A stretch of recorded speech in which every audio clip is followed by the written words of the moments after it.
నేను మీ doctor Mrudula, consultant gynaecologist మరియు infertility specialist, Suresh super speciality hospital, Vinukonda.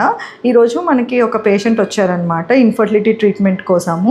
So ఈరోజు డే 11 మనం మామూలుగా ఫాలిక్యులర్ ఇమేజింగ్కి పిలుస్తాం కదా, ఎగ్ పెరిగిందా లేదా అని చెప్పేసి, అందుకోసం పిలిచాము.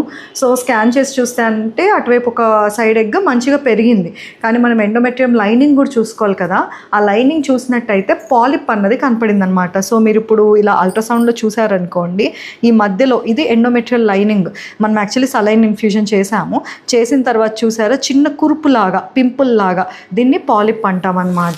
సో పాలిప్స్ ఉండడం వల్ల ఏమవుతుంది, పాలిప్స్ ఉండడం వల్ల ఏంటంటే ఇన్ కేస్ ఎగ్ బాగుంది, స్పర్మ్ బాగుంది, అన్నీ బాగున్నాయి అనుకోండి, ఎంబ్రియో ఫామ్ అవుతుంది. కానీ ఎంబ్రియోస్ ట్యూబ్స్ నుంచి ట్రావెల్ అయ్యి మళ్ళీ గర్భసంచి లోపలే కదా అతుక్కోవాలి పిండం అన్నది. కానీ అతుక్కునేటప్పుడు ఈ కురుపు లాంటివి అడ్డొస్తుంది అనమాట. సో అందువల్ల గర్భసంచికి సరిగ్గా అతుక్కోవు, అందువల్ల కూడా పిల్లలు పుట్టే అవకాశం అన్నది తగ్గిపోతుంది. సో మనము ఈ పాలిప్ అన్నది తొలగించుకోవాలి.